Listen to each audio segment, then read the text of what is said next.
He's not a bat, he's a man who fights crime. And we're gonna watch him fight for a minute at a time. With John and Niall and a guest who doesn't rhyme. It's Bat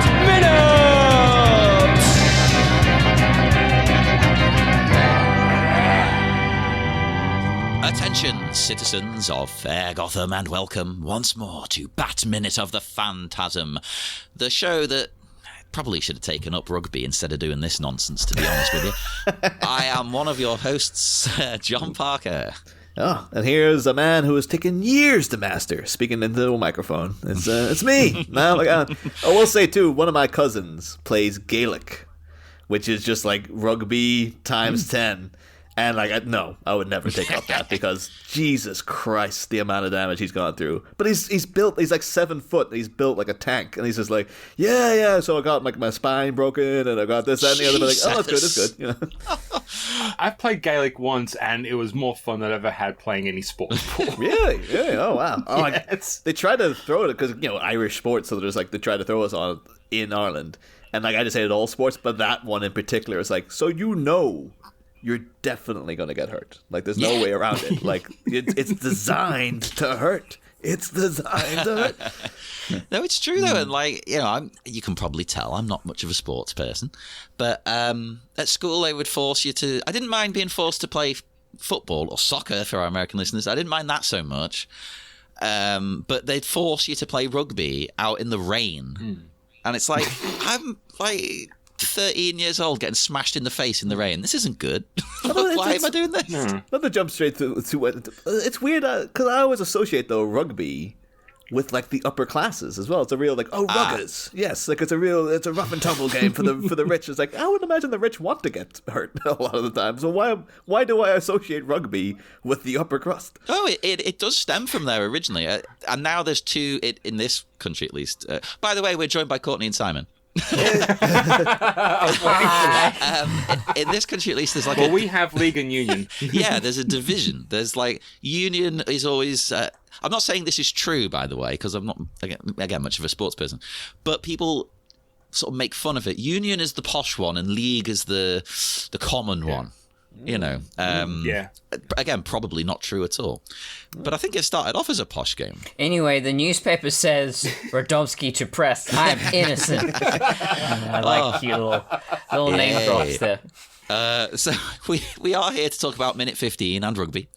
And the minute starts with Bruce victorious, and it ends with Bruce decisively beaten. That's quite a change for 60 seconds. Well, there is a connection between rugby and Batman. There is a connection between rugby and Batman because he does have an oval on his chest. Like a rugby ball. Sorry. Maybe that was Alfred's contribution to the outfit. He's like, maybe if I put a rugby ball on it, it'll sink into his subconscious, and eventually he'll turn to rugby. And maybe that's why Alfred likes it so much. Like, I used to play ruggers, Master Bruce. That's why he wears the shorts. There you go. It's all connected. Or Alfred bought him a rugby kit. He's like, well, you're not wasting it. I'm going to make something out of this damn thing.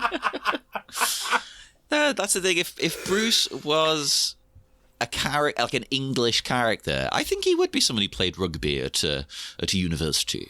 He's basically James Bond, isn't he? Yeah, he's got that kind of thing to him. So that works for me. That fits that Alfred would want him to do something like that. Yeah. But people who are following it minute by minute will be confused why we're talking about rugby. Yeah.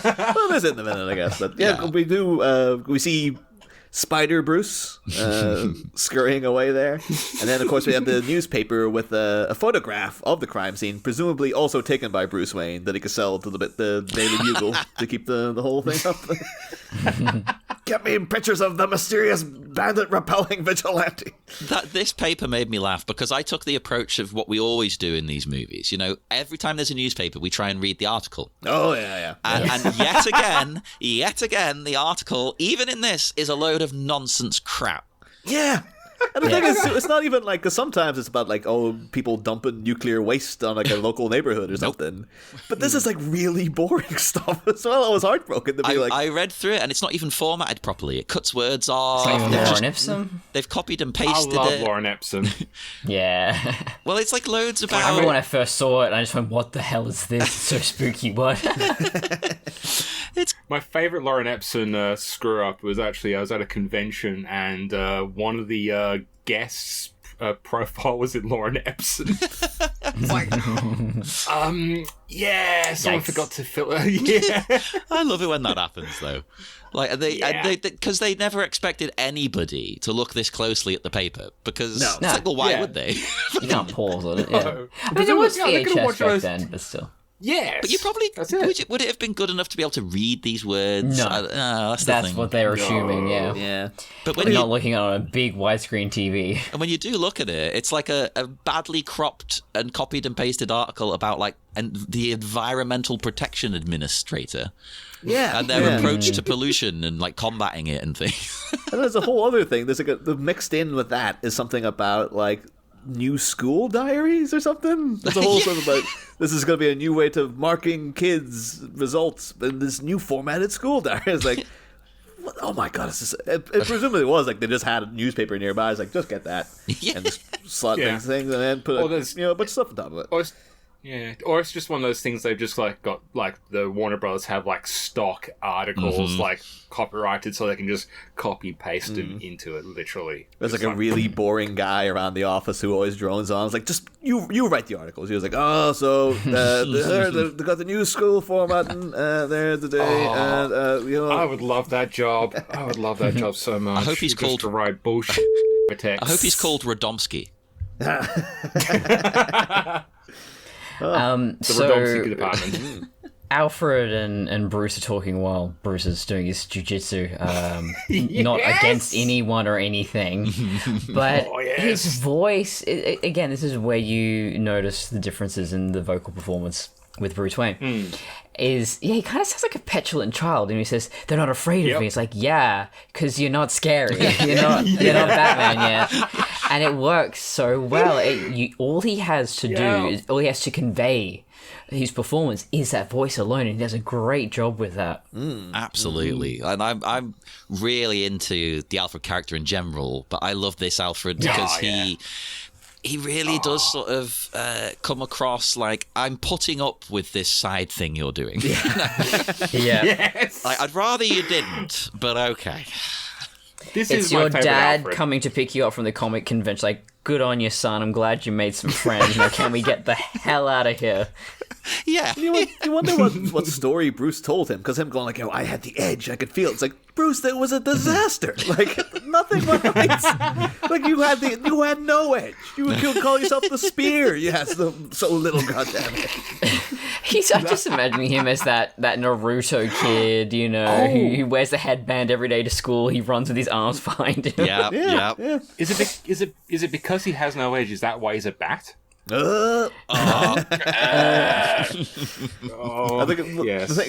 it's one of those things, which, again, fandom, particularly internet fandom, is like, people have trouble with this scene, I've noticed. Like, if you look this scene up on YouTube, the comment section are like, Bruce Wayne's so good that like the way he's talking to Andrea is to make her go away because he knows he doesn't need any distractions, instead of what it actually is that he's an arrogant asshole who's socially maladjusted, and he actively believes he's doing great. And he's like, no, he gets to be cool Batman years after this because he starts off as a complete friggin' mess in these scenes and stuff. He's an idiot, yeah.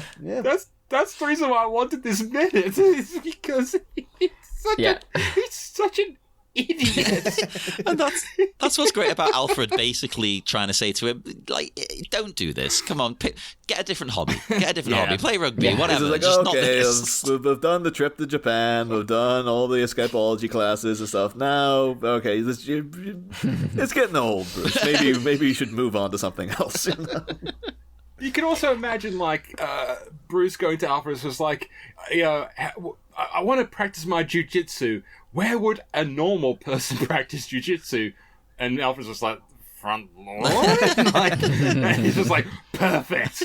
It's such a, what would a normal person, quote unquote, do kind of move. It's so But it's not really even training, because he's not sparring against someone else. He's not even going against, like a punching bag or something where you're building strength and resistance. It's just going through the choreography, basically, the sets or whatever. This is full on Mac and It's Always Sunny behavior, like doing all the posing and trying to look cool by pretending to go into this stuff. it's Because if you've ever done martial arts, I've done Taekwondo and then Wing Chun and a few other ones, and all this sort of stuff is just basically you memorizing the choreography. It's not about combat. There is nothing practical about this whatsoever. Yes, it's so dumb. But that's very Bruce, though. like- That's perfect, I think. Yes. Well, because that's the thing. He's peak edgelord teenager here, where he's just not doing the most sensible things, but he thinks he is. He's trying. You really get the petulance that's coming across of like the idea that like, oh yeah, I took them down, but they weren't afraid of me. I want them to be scared of me. Like they were making fun of me when I showed up. I don't want people making fun of me when I'm doing this.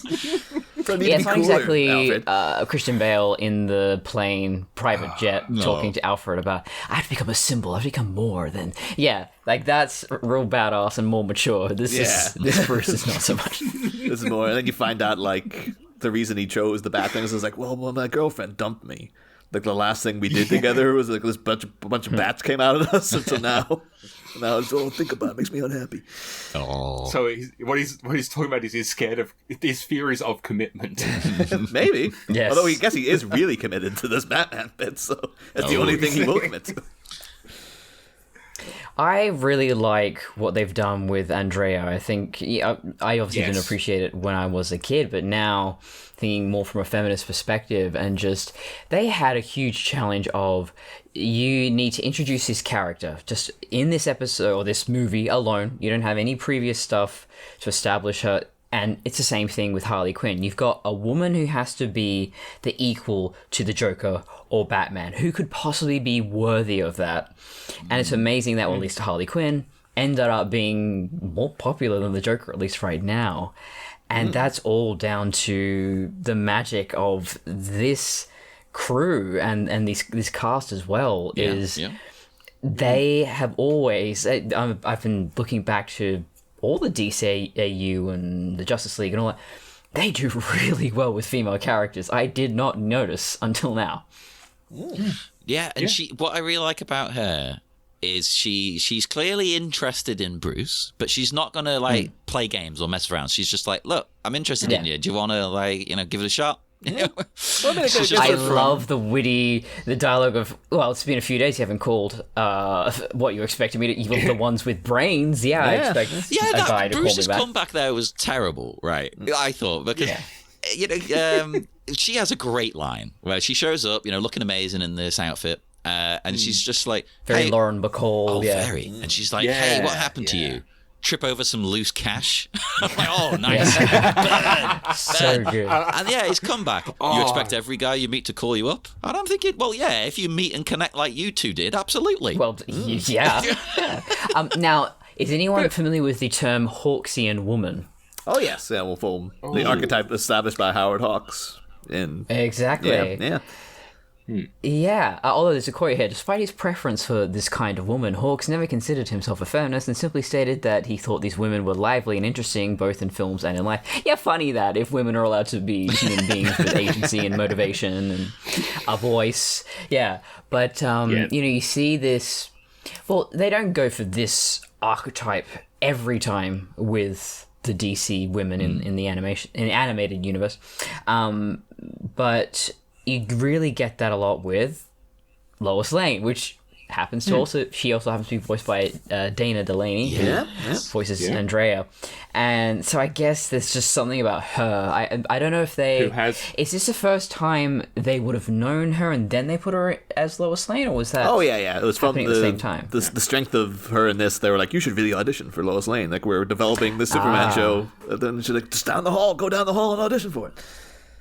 And then Lois Lane and Batman have a small romantic tete-a-tete in the Batman Superman movie. World's finest three-parter. I love that one. The Joker and Lex Luthor teaming up is just that's so good.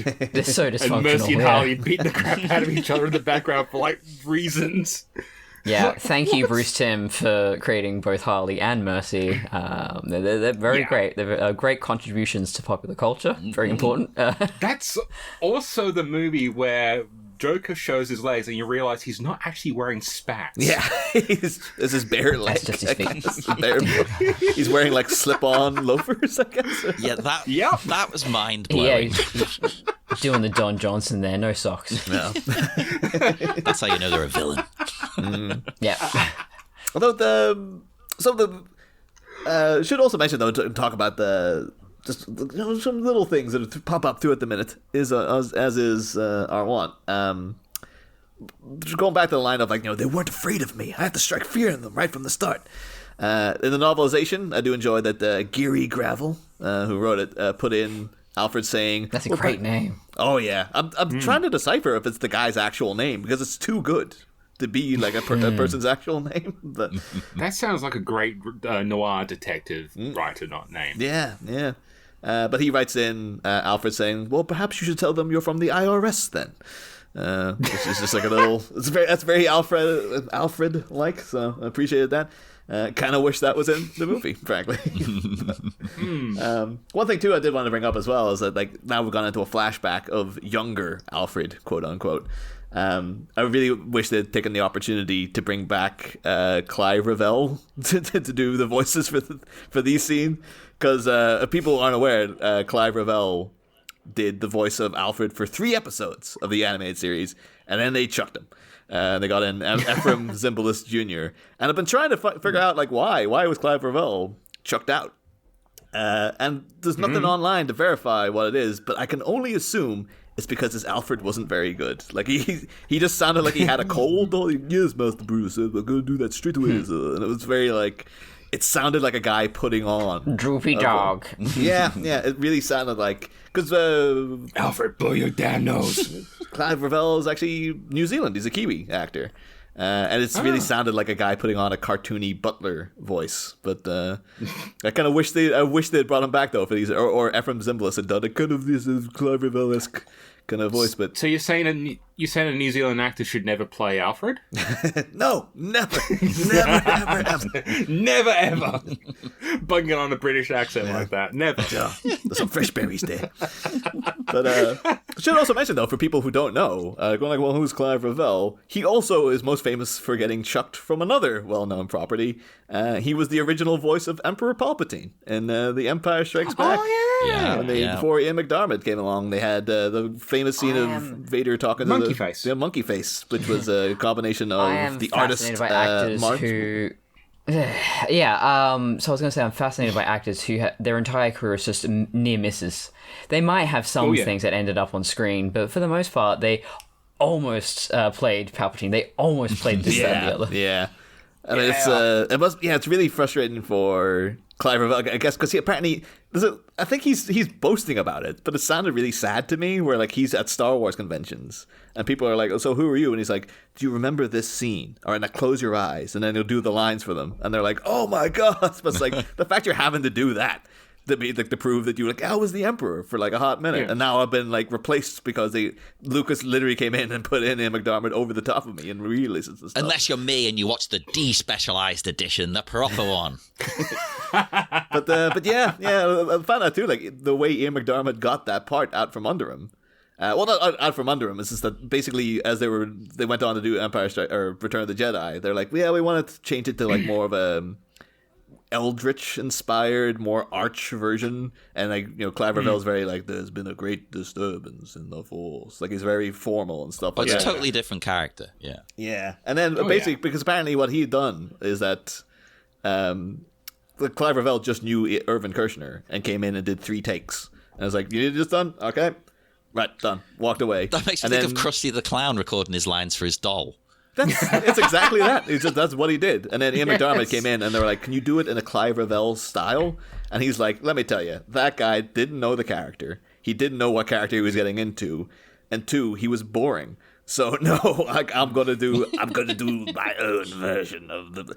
And I think McDermott says like I want to do him upper crust Englishman who sounds like a toad, and that's your emperor for you. But I love it. Clive did do more recordings though, just too busy swapping the taste and never got him. Well, Clive Revell though he got like a Golden Globe for Avanti. The Billy Wilder movie, which has an exclamation point, which is why, of course, I said it's like Avanti. Yes. And yeah, he's still going. He's a still fairly well regarded actor, but it's just a shame that like the 2 things I will always remember him for is like, oh yeah, the bad Alfred who got replaced, and then the original friggin' Emperor who got like chucked, monkey face Emperor. Because people don't know. There's an Everything's Connected actually. The original Emperor, what they did was that they put a monkey's eyes over a woman's face. And that woman was the renowned artist Marjorie Eaton. And of course, they've been friends with Lucasfilm and all that. In Raiders of the Lost Ark, you have a character called Major Eaton, the same spelling. And of course, that character was played by William Hootkins, who went on to play Eckhart in Batman 89. Everything's connected. Yeah. Although I think a lot of people will just assume because he was Porkins and then Major Eaton, they just assumed it was another joke. But I like to believe that Lucasfilm weren't that callous. I don't know. And they were doing a little tribute. I don't know. A little tribute to Marjorie Eaton is if they want an out, if they want to go like, no, it's totally a tribute to her. If they go with that, though, they have to credit you. So look, my laundry is done. Now, Bruce, doing jiu-jitsu, you mentioned, and I thought to myself, is that a good martial art for him? So, I haven't done jiu-jitsu, but I had a little look into it, and it was what I thought, the style. And I think it is a good one for the bat to do, because jiu-jitsu means yielding art. So it's like philosophy is to manipulate the opponent's force against themselves rather than like confronting it with your own force. So to me, that kind of makes sense. That's the way Batman would fight. Yeah. And that's the way he fights in the video. Well, I say that. You sometimes do pummel them in the face. But, there's a lot of counters and throws and things like that. Yeah, I think nowadays if you're looking at MMA, Krav Maga, those ones that are made for high impact, very efficient, straight to the point. But this is a different time, but also he is more peaceful. Yeah. He doesn't want to be as violent. So yeah, that makes a lot of sense. I think in Batman Begins they used a totally different, it's like a super obscure martial arts, but that's why he uses his elbows so much, because that was specifically built around that move. Okay. Yeah. Oh god. Used to remember KC, something like that. Oh, okay. No, it completely gone from my brain, but yeah, I know the one you're talking about. Yeah, it's there was a movie about it. I'm just trying to goddamn think of it. No, gone. Can't do it. Sorry. If it comes back to you, we'll just edit it in like you never forgot. It was inserted here. Like that movie, yeah. It is interesting, though, that jiu-jitsu has become, like, as you say, a big MMA thing. Because weirdly, it then gets sort of taken into a Brazilian jiu-jitsu is what they all do now. I don't know why Brazil just took up Japanese jiu-jitsu, but there you go. And yeah, for something that's specifically really centers on yielding, you would think that wouldn't work, but I don't know, because there's a lot of moves that pin and like locking joints and throw, so I can see how you could take that and amp it up and turn it into something a bit more aggressive. Yeah, I have seen, like, again, on the comment sections on this scene in YouTube is all people who are like, I don't know, maybe they all are martial arts experts, but they seem like, guys on the internet, you imagine like they're probably a little like skinny, yeah, they think they're martial arts experts, pretending that they're in the martial arts and stuff. But yeah, they keep pointing out. Why is it the most vocal people about martial arts and in warfare are just a bunch of pasty nerds? It's not guys you would expect. No, every goddamn time. Yeah. But they point out, like, there's the same thing. Yeah, the jiu-jitsu is usually like a grappling based thing that's practiced with two people, and what Bruce is doing is basically karate. Like, and they even say that he's doing judo chops and stuff as well. It's like he's not doing jujitsu at all. And then, ironically, what Andrea does, her flip that's a jujitsu move. So that she's doing could be part of the joke. She knows it better than him. that would add so much to it. But it was just like, yeah, Bruce he's that arrogant and he's that clueless at this stage that she's actually got a literal jujitsu jump on him by like using his own craft against him and stuff. So he literally underestimates her, and that's his downfall. That's kind of the point. It's brilliant. Because I do love the build to that as well, because he's kind of trying to make himself look amazing. He's like, jiu-jitsu is no joke. Yes! It takes years to master. It's really cool. You don't understand. And then she just owns him completely. They're minerals, Marie. They're not rocks. And you could argue, well, he was off guard. He wasn't ready. But you should always be ready.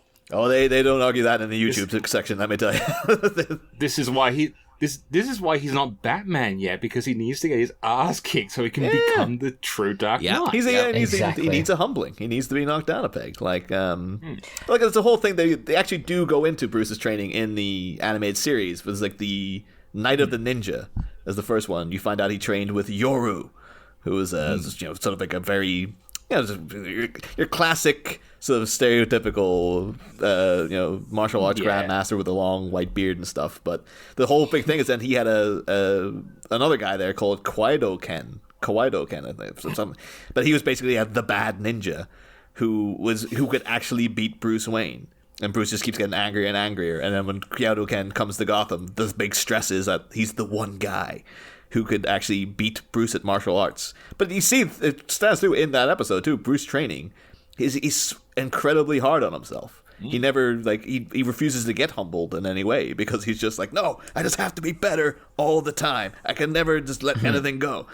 So it kind of does meld in quite well here as well, that he's just taking it so seriously and stuff. But and then it's only when a beautiful lady does it to him, he's like, oh, okay. Well, that's part of the internal conflict with Bruce in the backstory, is that he has this whole thing of like, I made the vow. Yeah. And the torture of his own internal psyche, where dealing with his parents. It's, again, this one, I love this damn film. Yeah. I do, again, another little thing I love in the novelization is that when Andrea comes up and she's saying the stuff to Bruce of just like, I figured you must be dead or something. And Bruce kind of, shoots back with like, oh, you expect all the guys you talk to ring you up? Apparently, Andrea looks over to Alfred and sees him rolling his eyes like, oh, Christ, this kid. Like, and she kind of gives Alfred a little smile of like, oh, don't worry. Like, I got it kind of thing. Because Alfred can read the room, or the garden, I guess. And Bruce is like two in his own. I love that. Well, I think someone was saying last week too, that like, people always forget about Batman's ego. And like the fact that he puts his brand on everything, and he's just like, so he kind of thinks like, I think it was Rob when he was talking about the, and have you kept your vow so far? Like he has a little look of like, I'm so cool. But you can say that's why he's doing jiu-jitsu in the garden, so everyone can see him. I'm like, oh, Bruce Wayne's such a badass. Look at him up there. That's so that's also because this is told in. Oh, sorry. Because this is told in animation, you do have this luxury of he is acting like an absolute idiot. If you really think about Batman's motivation, like, okay, you have an opportunity of happiness here and you're being this edgelord and I made a vow and I'm gonna beat up mentally ill people. Yeah, I'm gonna save the world. Yeah, I mean, in the real world that doesn't work, but in this format, you absolutely believe. Yeah, you absolutely believe these characters. It's such a heightened, fantastic world. So you have these kind of Shakespearean or mythological ideas of, well, he made a vow, so he has to do it for the rest of his life. And like, okay, that makes sense in this world. It is funny because it does become counterintuitive to the public persona of Bruce Wayne he would craft, of this nigh incompetent, buffoonish playboy billionaire who just goes out and parties and sleeps with random women. So it's one of those things of like, but then again, we don't really see like paparazzi, so are there people there to watch him? But yeah, that's a good point. I was thinking that. Yeah, so he wasn't expecting Andrea to turn up, and it's just, plot contrivance. But at the same time, it's like, this is what I mean. It's like, Bruce is just there going, yeah, I'm just going to go out in the front lawn because that's what normal people do. I suppose in his defense, when you have that big of an estate, I mean, you might as well work out outside, right? Yeah. but he probably has a dedicated gymnasium with the padded floor. Maybe and it's a nice everything. day, you know. It could be. It does look like it's a pretty. It does look like a crisp autumn evening. He's out there. Maybe keep him a bit He's cooler. trying to get some vitamin D. I mean, that might have been Alfred insisting. He's like, you go out, you only go out at night, and you spend the rest of your time sitting around, scribbling suit designs on your sketchbook. Go outside, for Christ's sake. Get some air, get some sun. I don't want to tan my face. Just want to point out, again, though, just a moment of appreciation, though, for this Andrea and the dialogue and stuff. Because, yeah, it is all great. Like, did you trip over some loose cash? And just that line of like, oh, it's been 3 days and no call. I figured you must be dead or something. Like, she's cocky, but she's very charming as well. It's just like, she's just got self-confidence of a woman who has no cares. And I relate to her because if I haven't heard from someone, much like, when we're talking about actors who haven't been in something for a few years, if I haven't heard from someone for a while, I'm just like, they're dead, I assume. I don't know. Yeah. And just the way she reacts to, because when, so what are you doing? And Bruce does a jujitsu. And her throwback of Gesundheit. Oh, I hated that, That was a crap joke. Well, see, if it was a 40s, 50s movie, that works. It does, Yeah. it does. But I just love Bruce's glare back to her, because he looks genuinely angered by it. And then she just has a little, she just throws in a that was a joke. Like, just to break the, because she's not, talking about people who aren't scared of him, she is not intimidated by Bruce Wayne at all. No. He's, the and that kind of annoys him, doesn't it? But it's almost like she said to him, "Oh, isn't that cute?" Yeah. Yeah, the power dynamic between these two characters is really good, like, from the offset. Like, in many ways, you could see why this is, like, the, quote, love of his life, in the context of this movie. The only nitpick I would have on this scene is towards the end of this particular thing, where it's the classic, especially like 50s trope of like, she trips him and then he trips her back, and it's that thing of like the playful roll in the hay kind of That is shit. actually in Goldfinger, which I watched the other week. Weird coincidence there. Goldfinger's, considering that's technically corrective rape. Yeah. Not aged well. No. Like milk. It's not bad in this in the context because as I said, there's at least a power dynamic going on, but it's still the only criticism like you can really point at it. But Yeah. so, just that thing we do: point out the bad and talk about the good as well. Hell yeah. The thing I really like about, the Phantasm specifically, just that she was not in a feminine costume at all. She is this big badass Grim Reaper, hell yeah, heavy metal. Sort of sexy version of the outfit. And I've actually seen men cosplaying as the Phantasm just as often as I've seen women do it. Oh. Well, even at the end when the mask comes off and all that, like it's not like a hypersexualized costume still. She's just wearing like basically a black leotard, but it's not presented like she's not posing sexily like a Bruce Timm character. I've been trying to make a connection between Phasma and Phantasm. There's some sort of connection there. I don't know what it is. It's one of those, since the mask comes off, she just undoes a zip down the front. Just like, a little bit of cleavage now. Let everything breathe here a little. Hey, a lot of comics and cartoons would do that, sadly. During the final fight, she has to get like that suggestive tear across her stomach, show a bit of doing the Padme roll and stuff. Metal Gear? Metal Gear does that at least 3 or 4 times, if you're curious about that. With Snake. Why not? Oh, Let's do it. There's equal opportunity nudity. At least there is that. Yeah. And everyone is bisexual until proven otherwise. But, there's a lot of cleavage. I'm pretty sure unnecessarily. Metal Gear is a bisexual game. Yes, it is very, Especially with what's his name? Is it Raiden or Raiden? Raiden. Sexually ambiguous Raiden. He gives me all sorts of feelings. We need more pan representation. That's what we need. We're going to bring it to Batman. We're going to look for it now, going forward now. Come on.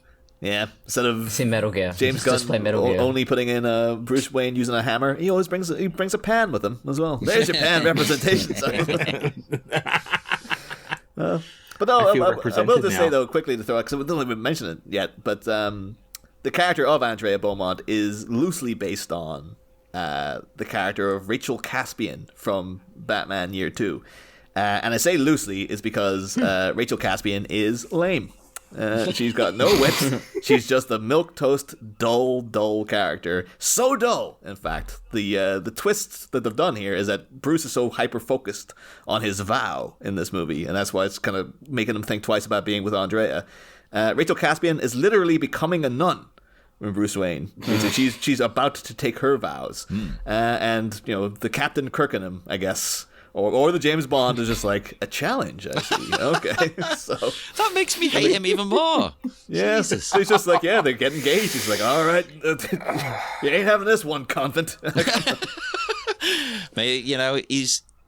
He's just that good in bed. He's like, well, I can turn him from the Lord. But the thing is, though, that they took the basis of it, and the thing, because again, Rachel Caspian, there's nothing to her. She's just bland character. There's no wit. There's no real. When they're getting engaged, you're like, this is the woman you're getting engaged to, Bruce. But at least you can tell they've obviously course corrected it because they're like, well, we need to make Andrea Beaumont incredibly urbane and witty and funny and someone you'd want to spend time with. But Andrea then does, of course, flips over Bruce Wayne when he doesn't see it. Like I do love his, again, very childlike. He has to kind of, hey, like as she's grabbing him, like leave me alone. Like she's going over and pull his pigtails or something, run away. But I just like the idea too, like Alfred coming back out with a shotgun, just like get it off the lawn, miss. Oh God! Yeah. He's mine to protect. I promised his family that I would protect him. Oh, the Alfred turn is touch my so baby boy. good. I get the vibe this Alfred would probably be like, well, he had it coming. Yeah. Oh no, Yeah. I'm sure he is. He's just like, well, whatever. No, that's a few minutes later. Yeah. One of the notes for this minute is that I do wish they'd foreshadowed more of Andrea's identity later in the movie, by like her appearing through like a cloud of perfume or something as she approached. That'd be amazing. There's this pink cloud coming, and she's like, "Oh, your angel of love awaits." Or something. They never actually really explain all her like teleporty kind of superpowery. There's the detective stuff of the smoke residue, but I like that they don't really try and over-explain. Like, Batman just doesn't turn up and just goes, the reason why you could do this is blah, blah, blah, blah, blah. It's like, no, it's just I like that. Yeah, it's just like, it's an old ghost story kind of nonsense. It's just like, she can just do, like, why does she go from being like a 7-foot man into looking like Andrea Beaumont, like when she takes off the mask and stuff. Yes. But one thing we are asking though this season though is because the Batman animated series is so seminally part of 90s cartoon culture. We're asking the guests what their favorite cartoons were back in like the day, like what the beyond this obviously, But way too many to count. Would you like to go first, or...? Well, I take every opportunity to spread the word of Generator Rex. You've heard of Ben 10, but no one heard of Generator Rex, which aired in 2010, because I'm not very old. But I was obsessed with it. I've watched it over and over. I recently did another marathon of it, because I put it all up on YouTube. But it is about a boy with amnesia, and he was basically experimented on. He has this ability to control these nanites, and he fights against... It's like body horror. He fights all these mutated human beings who have these really elaborate, monstrous designs, and it's just... There's so much heart and brains to this show that has no right to be as good as it is, and the art style is so cool, and and also Junie from Spy Kids voices Rex, just in case you wanted to know. It's really good. That's one I genuinely have never heard of. So I think 2010 is like it's well outside of my my remit, I think. So do you know about Symbiotic Titan? No. That's another one. That's Genndy Tartakovsky had one season. It's really, really good. So around that era, 2010 was kind of my last era of animation, and there was some good stuff, but it ended up getting crushed by a lot of more Cartoon Network especially was going more into a live action direction, and they wanted to do more CGI stuff, so this traditionally animated stuff just kind of fell to the wayside. Well, I think I've got a big gap where around the early 2000s, Like, I just wasn't seeing any new animated stuff. Like, Ben 10's still a complete mystery. I know the name, but that's about it. But like now, because my friends all have kids, when I go around there, so I've seen like a lot of like current, like the Loud House and stuff like that. Like I was like, oh, I know, I know, like some of the current cartoons. Like, I'm kind of back in through the back door now. I'm like, oh no, just when you thought you were out, it pulled you back in. Yeah. What about Bluey? Oh yeah, so tons of Bluey. Constantly. Hell yeah. I have a friend who apparently has forbidden Bluey in his house because the parents in Bluey set too high a standard. He's just like, the kids are getting used to, like, he's like, yeah, basically he's like, yeah, the kids think the parents are going to be that good all the time. It's like, it's just impossible. You can't do it. So we've just weaned them off Bluey just to get them away from that idea. Just let them watch The Simpsons, and also apparently kids are getting the accent from Bluey, which is good because they're getting a taste of their own medicine. We've had to deal with American and British accents infecting our children That's for what too long happened now. with the Scarecrow actor, of course, Cillian Murphy. He moved his family back to Ireland because his kids were developing an English accent from Peppa Pig. Was it annoying him? Yeah, he's like, I'm not having this. I'm not having my kids with an English accent. We're going back. Fair call, to be honest. I do have some 90s cartoons. I was originally going to go with this one because it was one of my favorite cartoons. I think it's not as obscure because she wanted some obscure stuff. So my first pick was going to be Samurai Pizza Cats. Oh God, yeah! Holy crap! Oh yeah. Love Samurai Pizza Cats. I do have every episode on my hard drive somewhere. It is amazing. And it's that classic thing of the American dub of a Japanese cartoon, but they re-edited it. And it's almost like that's a recurring theme with me, considering I've done Kung Pao. But the more obscure one, this was like mid to late 90s, was one called Techno Man. Ooh, don't know that one. So No. this is one of those things where I'm there going, did I just dream this happened, or was this a real thing? So Technoman was another Japanese cartoon redubbed for English, and it was like this thing of like there's an alien force coming to invade Earth, and like they send. It reminds me of one of the movies that Mystery Science Theater 3000 did, where the gag of the song where they try to kill him with a forklift comes from. It's very much that plot. So it's like two aliens come down to Earth. One of them gets amnesia, is found by the humans because he looks just human. And his thing is that he has this crystal and he just turns into like a mech robot thing. Or he transforms into this mech he gains it. And now he's fighting back the alien forces that are trying to rule the Earth. And it was just bizarre, and I really, really enjoyed the hell out of it. No, never. Although I was a bit scared because we said like, oh, Japanese, and then Tech Man. It's like it reminded me of Tetsuo the Iron Man, which is a movie that like freaks me out. That's very genuinely disturbed by that film. So I was like, it's not like a cartoon version of that, is it? No, well, this is the era of techno, the music. So it's just like, what the fuck is this? And it's just like, no, it's just he's just a robot, a guy who turns into a robot or something like that. It's weird. It was really weird, but I really enjoyed the hell out of it. I think they did like a limited DVD release like 10, 15 years ago, and I'm kicking myself that I never got a copy, but it's just like weird. That sounds cool. So there you go. There's obscurity for you. Well, there's one that would be more aimed at you, Simon, because, Courtney, you might be too young, but do you remember, it's not a cartoon, but do you remember a kids show from Australia called Johnson and Friends? Yes. No, my that's not mum my ruined era. my Johnson and Friends mug because it sang, and then she put it in the microwave, and then it didn't sing anymore. I'm so sad about that. But It's been 25 years. I'm still pissed off. that's one of those ones that it only gets eerier looking with age, but basically it was Toy Story before Toy Story, really. It was like about the toys in the kids' room coming to life, but like they built giant sets. And so Johnson was I do vaguely recall that. It was a pink elephant, and it was obviously just a man in a suit. like an elephant suit, and then just climb up on giant balls and things. And then Jim Henson also had a show very similar to that. There seemed to be just a recurring theme going on. But yeah, there was like a Toys in the Attic Jim Henson show. I remember the horse was named Hortense. That's all I remember. We had some weird puppet shows for kids in Australia, like the Bookworm and was it the Raddies and stuff like that. The Ferals, the Ferals. That's it, the Feral Ferals. TV, yes, hell yeah. But no, because Johnson and Friends also, like, one of the characters was a talking hot water bottle who would just always complain. But it was obviously as a guy basically trapped in a big giant rubber outfit, kind of shuffling around, and you could always hear the water jostling as he talked.